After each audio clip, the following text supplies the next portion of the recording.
नमस्कार विद्यार्थी मित्रांनो, बृहन्मुंबई महानगरपालिका शिक्षण विभाग व्हर्च्युअल ट्रेनिंग सेंटर, मी विश्वास ठोंबरे व्हर्च्युअल शिक्षक आपले स्वागत करतो। विद्यार्थी मित्रांनो, आज आपण सर्वजण शाळेत नसलो तरी घरात राहून ऑनलाईन लर्निंगच्या माध्यमातून शिक्षण घेत आहोत। या माध्यमाचा आणि अध्यापन अध्ययनाच्या प्रक्रियेचा आपल्याला नक्कीच फायदा होईल अशी आशा आहे। त्याचबरोबर आपल्या शिक्षण प्रक्रियेत खंड पडणार नाही, म्हणूनच बृहन्मुंबई महानगरपालिका शिक्षण विभागाने हा उपक्रम सुरू केला आहे।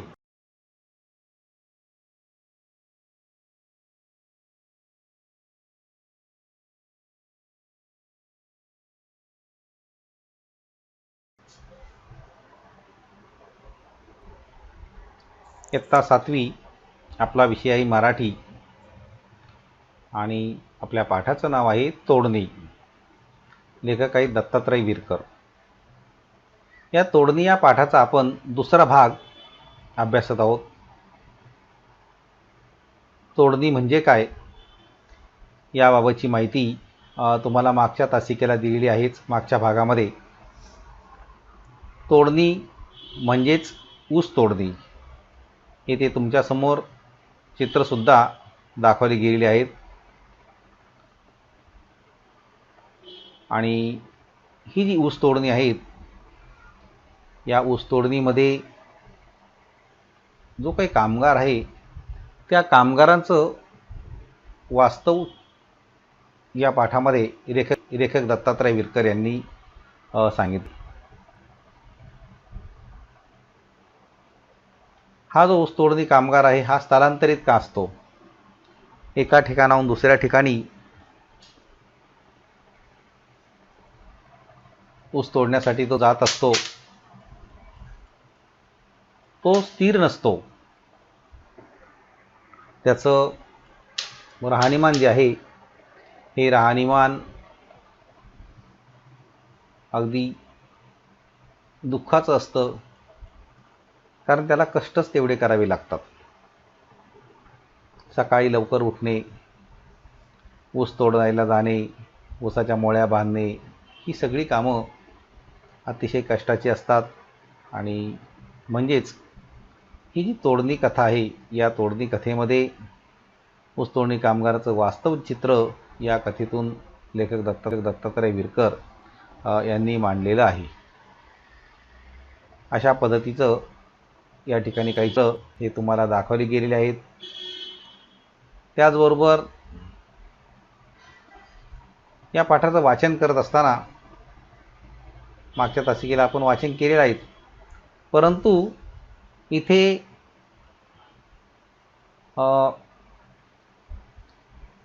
काही शब्द म्हणजे काही वाक्य या शिक्षणाच्या बद्दल सांगितली गेलेली आहे की वसंतची जी काही शाळा आहे आणि त्या शाळेच्या बद्दल जे काही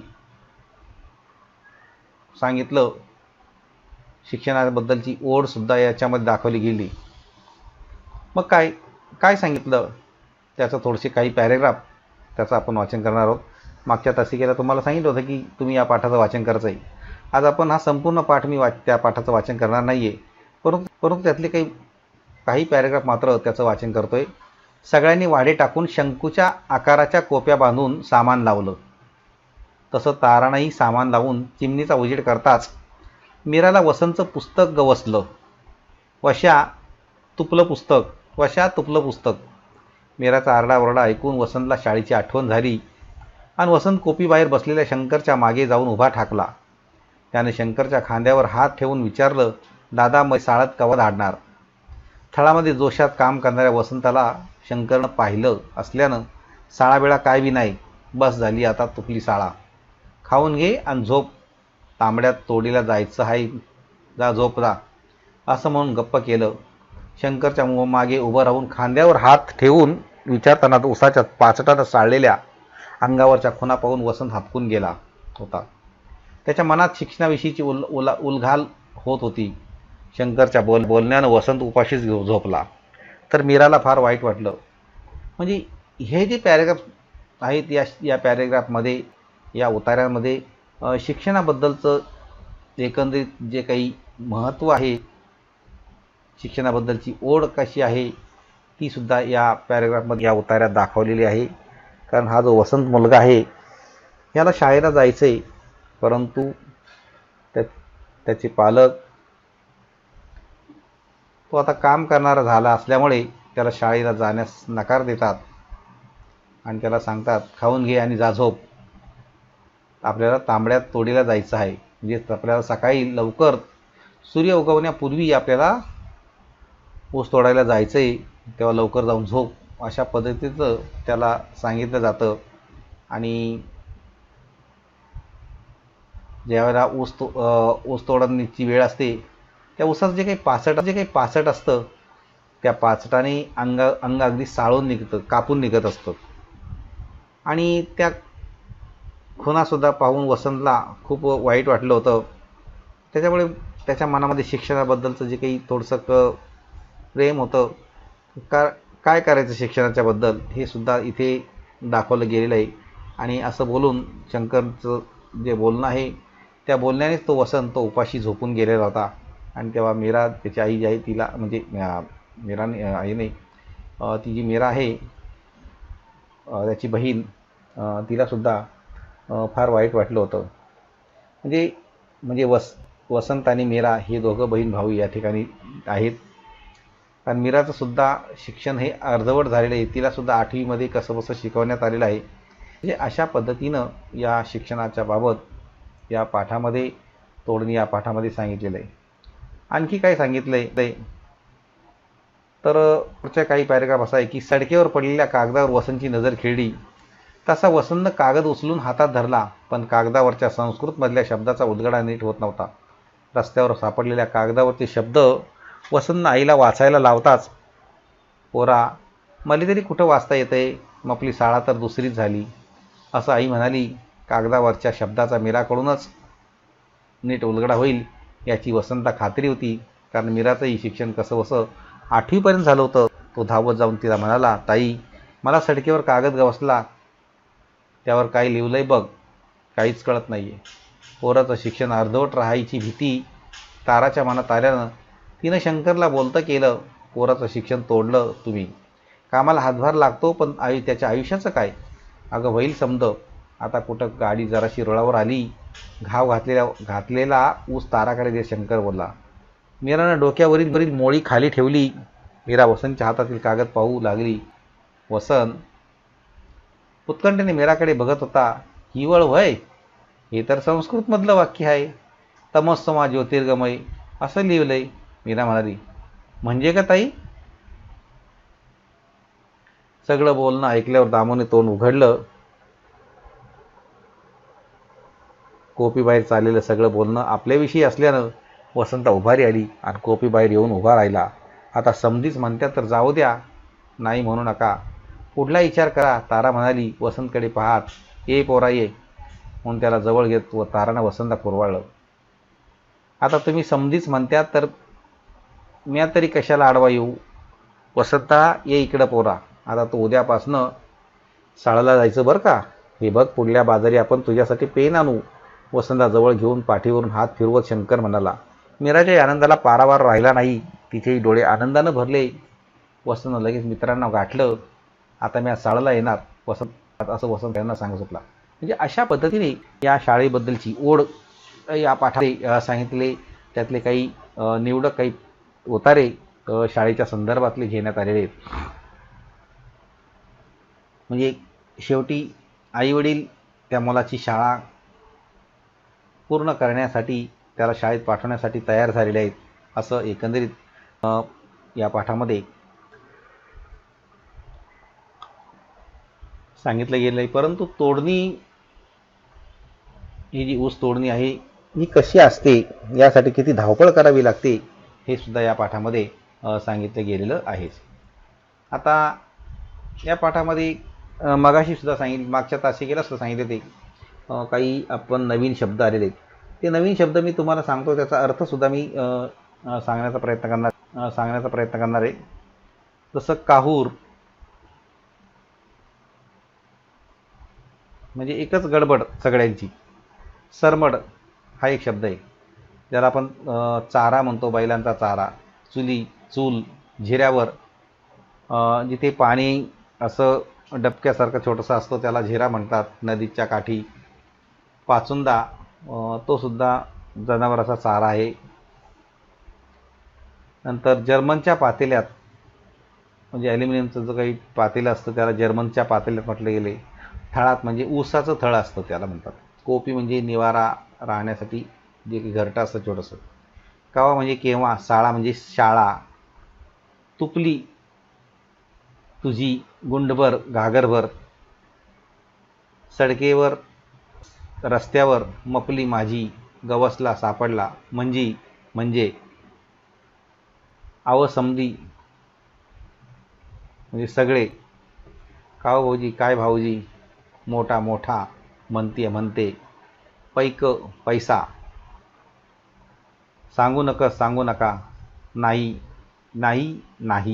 आता मी शाळेला. अशा प्रकारे इथे शब्द आलेले आहेत. नवीन शब्द या पाठामध्ये आलेले आहेत. हे शब्द ग्रामीण भागातले आहेत, खेडेगावातले आहेत. आता या ठिकाणी या पाठामध्ये काही ब्रीदवाक्यसुद्धा आलेली आहेत. जसं तमस्समा ज्योतिर्गमय, अशा पद्धतीची काही ब्रीदवाक्य आली होती. अशीच काही ब्रीदवाक्य आपल्या माहितीसाठी आलेली आहेत.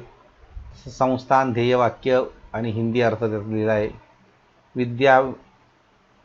विद्यामृतमेश, काशी हिंदू विश्वविद्यालयाचे वाक्य. विद्या से अमृत की प्राप्ती होती है, म्हणजे विद्येने अमृताची, ज्ञानाची प्राप्ती होते असं इथे सांगितलेलं आहे. नंतर एक वाक्य, ब्रह्मचर्येन तपस्सा देवा मृत्युमपघात. हे काशी विश्वविद्यालयाचं वाक्य आहे.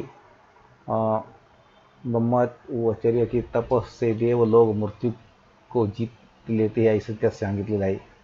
नंतर एक असं काही वाक्य आहे,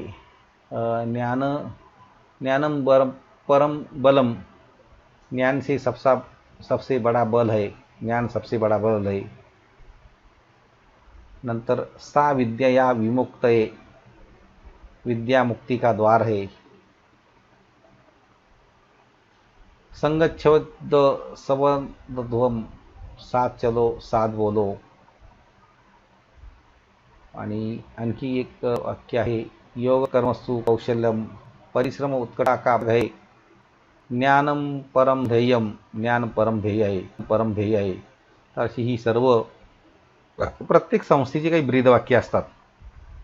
या ठिकाणी काही संस्था त्यांची ध्येयवाक्य आणि म्हणजे ही ब्रीदवाक्य सुद्धा दिलेली आहेत. आता या पाठामध्ये या पाठाच्या संदर्भातच काही शब्द आहेत. जसं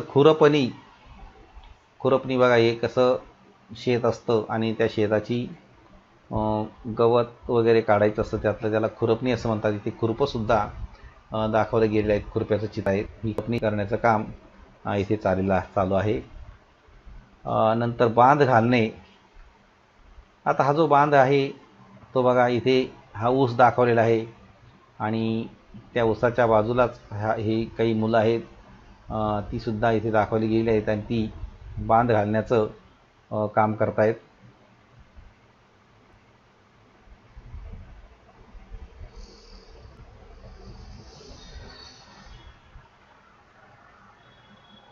पेरणी हा एक शब्द आहे. इथे पेरणी चालू आहे आणि ती पेरणी इथे पाभर दाखवली, बैल दाखवलेले आहेत आणि तो जो शेतकरी आहे तो पेरणी करतोय बियाण्याची. ही सुद्धा एक प्रकारची पेरणीच आहे.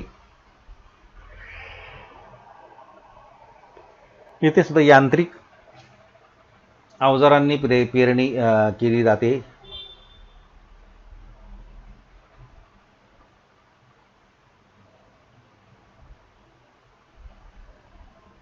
पेरणीची यंत्र आहेत इथे. आता नांगरणी हा एक शब्द आलेला आहे. नांगरणी बैलांद्वारे केली जाणारी ही एक नांगरणी आहे. आणखी दुसरी नांगरणी केल्यानंतर अशा परत भाग होतो. हे सुद्धा नांगरणीचं चित्र दाखवलंय.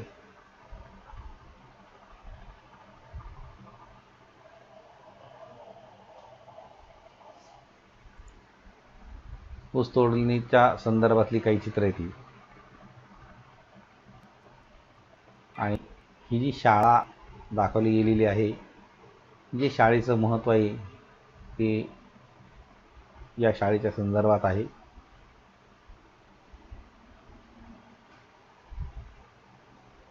जसं मराठी शाळेजवळच्या मोकळ्या मैदानात गाड्या सोडल्यावर खालील व्यक्तींनी काय केले, इथे त्या व्यक्तींची नावं दिली. वसंत, मीरा, इतर बायका, दामू, तारा यांनी काय काय केले बघा. इतर बायकांनी गाडीजवळ चुली पेटवल्या. मीरा आणि वसंतनं झिऱ्यावर पाण्यासाठी नंबर लावला होता.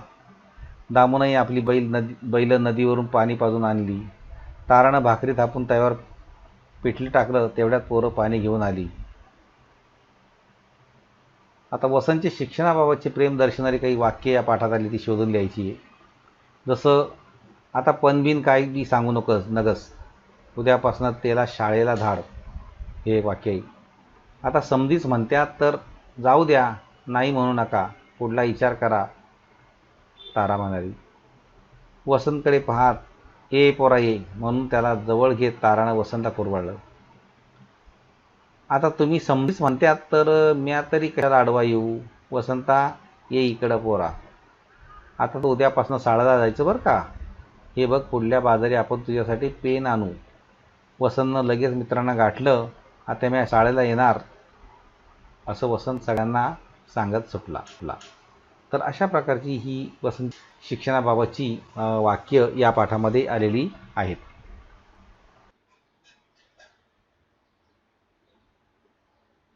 आपण तोडणी या पाठाची माहिती घेत असताना पहिला भाग सुद्धा त्याचा आपण घेतलेला आहे आणि हा दुसरा भाग आहे या तोडणी पाठाचा. आता या पाठात जर आपण बारकाईने त्या पाठाचं वाचन केलं तर या पाठामध्ये ही जी भाषा आहे, ही भाषा ग्रामीण भागातील आहे हे आपल्या लक्षात आलेलं असेल. आता या पाठातली काही वाक्यसुद्धा मी तुम्हाला सांगणार आहे. ती वाक्य बारकाईने बघायची आहेत. जशी कोपी बाहेर अंधुक उजेडात तारानं चूल शिलगावून तवा ठेवला.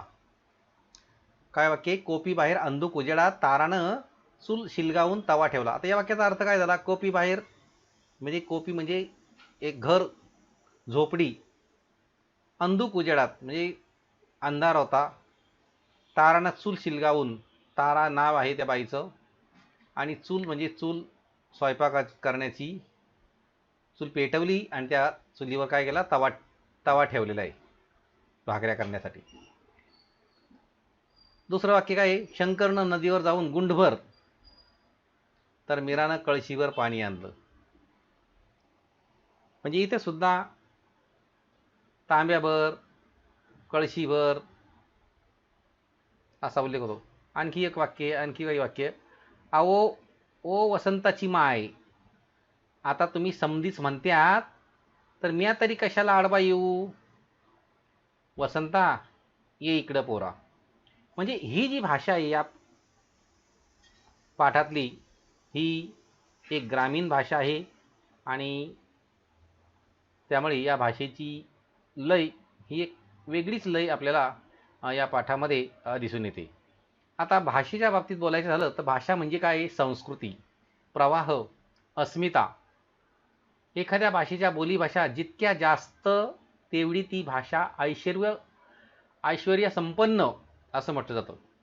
कोणतीही बोली मूळ प्रमाण भाषेलाही समृद्ध करते. म्हणजे कोणती जरी बोलीभाषा असेल तर मूळची जी प्रमाण भाषा आहे तिला ती समृद्ध करते असते. आणि अशा महाराष्ट्रामध्ये जवळजवळ 52 प्रकारच्या बोलीभाषा आहेत. त्यातल्या काही बोलीभाषेची मी तुम्हाला नावं सांगणार आहे. एक आहे मराठी, 2 आहे अहिराणी, 3 आगर, 4 खानदेशी लेवा, 5 आहे चंदगडी, 6 आहे झाडी, 7 पोवारी, 8 कोहळी, 9 तावडी, 10 मालवणी, 11 वऱ्हाडी, 12 वाडवळी, 13 सामवेदी आणि 14 संगमेश्वरी. अशा प्रकारच्या एकूण 52 बोलीभाषा आहेत. त्यातल्या काही एक 14 बोलीभाषांची मी नावं सांगितली आहेत. आपल्याला काही त्या बोलीभाषेचा एवढा तुम्हाला अभ्यास नाही आहे, परंतु तुमच्या माहितीसाठी या काही बोलीभाषा मी इथे सांगितलेल्या आहेत. अहिराणी भाषा म्हणजे काय? त्यातली अहिराणी भाषा म्हणजे अबीर लोकांची भाषा असं समजलं जातं. आता हे अभीर नावाचे लोक प्राचीन काळापासून खानदेशात राहत होते. अशा प्रकारचा उल्लेख जो आहे तो अनेक प्रकारच्या ग्रंथातून आणि शिलालेखातून आपल्याला मिळतोय. त्याचबरोबर अहिराणी भाषेच्या बाबतीत बोलायचं झालं तर धुळे, जळगाव, नंदुरबार आणि नाशिक या 4 जिल्ह्यात ही भाषा बोलली जात असली तरी सुद्धा त्या भाषेचं बोलण्याचं जे काही स्वरूप आहे ते सर्व ठिकाणी सर्वत्र सारखं नाही. अहिराणीचा जो काही मूळचा केंद्र प्रदेश तो धुळे आहे. अहिराणीचा मूळचा केंद्र प्रदेश कुठे आहे? धुळे. आता इथे आणखी एक बहिणाबाईची गाणी सुद्धा आहेत बघा. तशी कशी, अरे संसार संसार जसा तवा चुल्यावर, आधी हाताले चटके तवा मिळते भाकर. अशा प्रकारची ही एक अहिराणी खानदेशी बोलीभाषा सुद्धा आहे. अशा खूप त्यांची तर गाणी आहेत. आणखी दुसरी पुढची भाषा आहे कुडाळी, म्हणजे मालवणी भाषा. आता ही दक्षिण रत्नागिरी आणि सिंधुदुर्ग जिल्ह्यात बोलली जाणारी मालवणी बोलीभाषा. आता ही जी बोलीभाषा ही कोकणीहून बऱ्याच अंशी भिन्न स्वरूपाची आहे. म्हणजे मालवणी आणि कोकणी यामध्ये फरक आहे. आता मराठीमध्ये ह्या सांगितलं की बोलीभाषा बऱ्याच आहेत. आता जसं वऱ्हाडी बोलीभाषा ही सुद्धा एक महत्त्वाची बोलीभाषा ठरलेली आहे. ती कुठे आहे? विदर्भामध्ये. आणि ती विदर्भातली महत्त्वाची वऱ्हाडी बोलीभाषा महत्त्वाची. या मराठी विदर्भातल्या बोलीभाषेविषयीचा पहिला जो लेख आहे तो कवी विठ्ठल वाघ यांनी लिहिला होता. जसं कोकण, खानदेश, मराठवाडा आणि विदर्भ हे महाराष्ट्राचे उपप्रदेश आहेत. आता यामध्ये पूर्व विदर्भातले 4 आणि पश्चिम विदर्भातले 4 असे किती झाले? एकूण 8 जिल्हे आहेत. परंतु आता काय झालं, गडचिरोली, गोंदिया, वाशिम हे जिल्हेसुद्धा त्यामध्ये आलेले आहेत आणि त्याचा तो महाविदर्भ झालेला आहे. म्हणजेच नाग विदर्भ नावाच्या या प्रदेशाला अगळपगळपणे विदर्भ म्हणतात. महाविदर्भ, नाग विदर्भ, आणि म्हणून हा जो प्रदेश आहे या प्रदेशाला एक नाव दिले गेलेले की ते म्हणजे विदर्भ. त्यानंतर अकोला, अमरावती, यवतमाळ ह्या जिल्ह्यानुसार ही वऱ्हाडी बोलीभाषा बोलतात. परंतु इथे मात्र काही फारसा फरक पडत दिसत नाही. म्हणजे हे जे भेद जे आहेत, हा फरक जो आहे हा फार मोठा नसला तरी तो लक्षणीय आहे. आता नागपूरचा प्रदेश आहे, या नागपूरच्या प्रदेशालाच विदर्भ व अकोला, अमरावती, बुलढाणा, यवतमाळ, वाशिम हे जे 5 जिल्हे आहेत या 5 जिल्ह्यांना वऱ्हाड असं म्हटलेलं आहे. वऱ्हाड नाव दिलेलं आहे.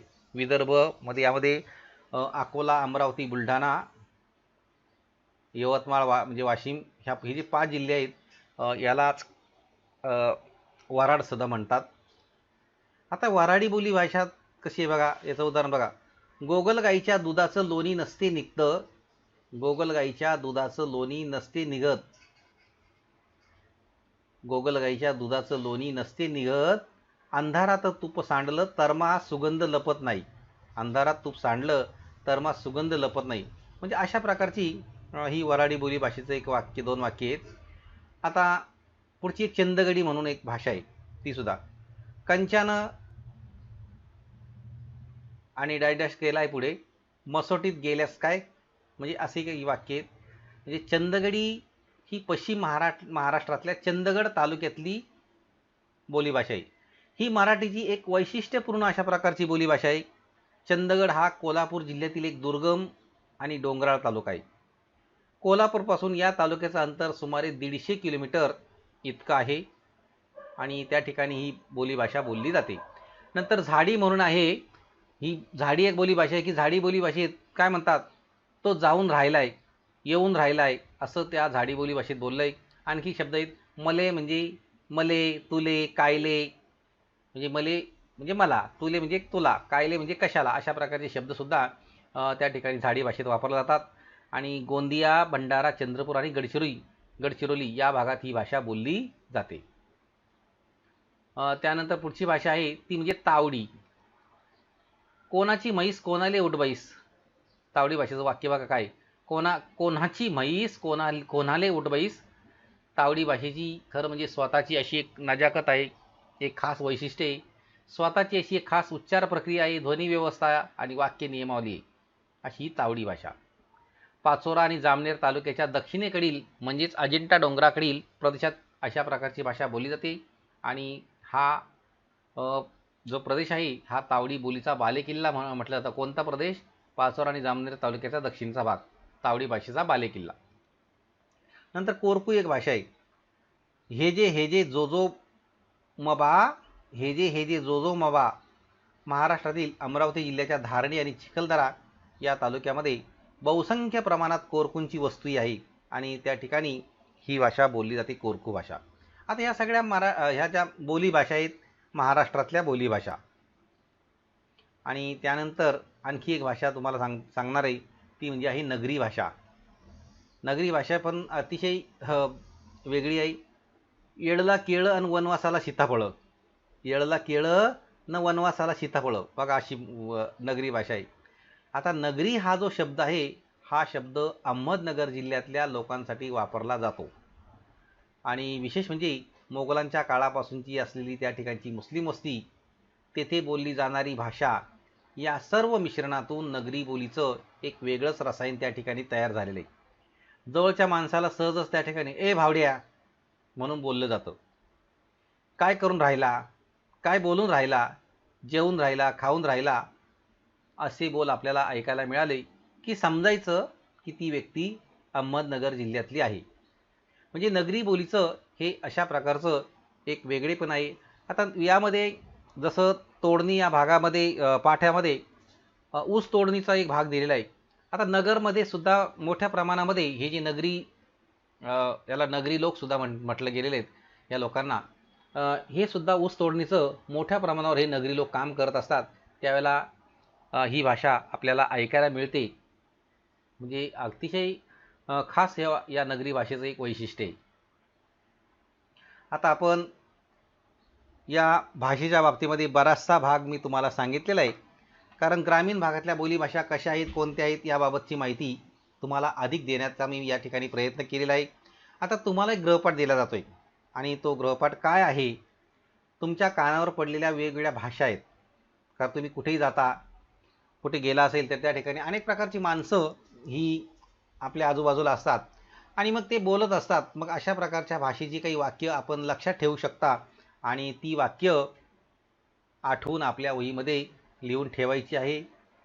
म्हणजे त्यातून आपल्याला भाषा कशी असतात या भाषेचा बोध आपल्याला होऊ शकतो.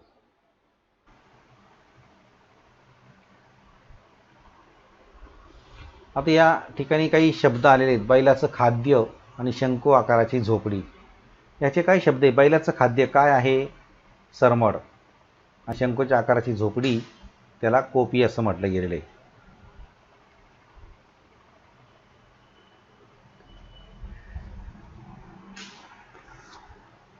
त्यानंतर आधी इथे या शब्दांमध्ये काही अर्थ लपलेला आहे. जसं तांबडं फुटलं, गाडी रुळावर आली, अंधाराकडून उजेडाकडे आणि चूल शिलगावली अशी शब्द येते.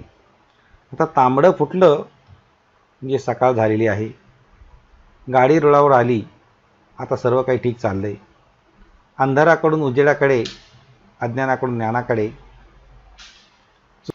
चूल शिलगावली म्हणजे चूल पेटवली असे शब्द या पाठात आलेले आहेत. त्याचे अर्थ असे येत होते. आणखी काही वाक्य आलेली आहेत प्रमाण भाषेतली.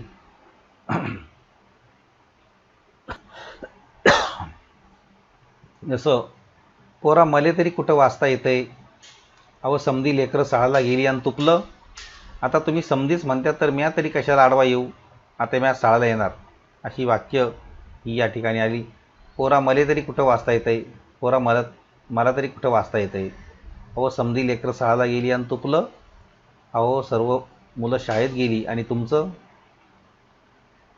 आता तुम्ही समधीच म्हणतात तर मी तरी कशाला आडवा येऊ, आता तुम्ही सर्वजण म्हणतात तर मी कशाला आडकाठी घालू, आता मी शाळेला येणार आणि आता मी शाळेत येणार. अशा प्रकारे ही या काही प्रमाण भाषेतली वाक्य होती.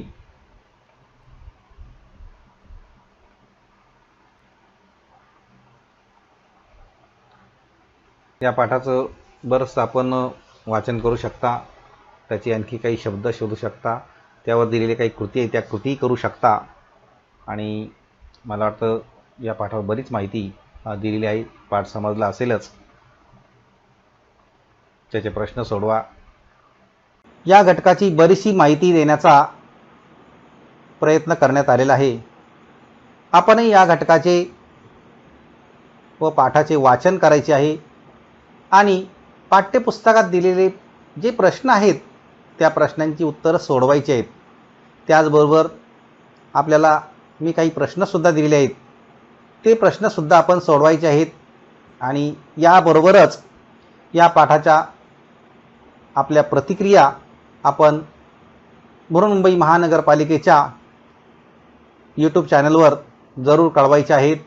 धन्यवाद.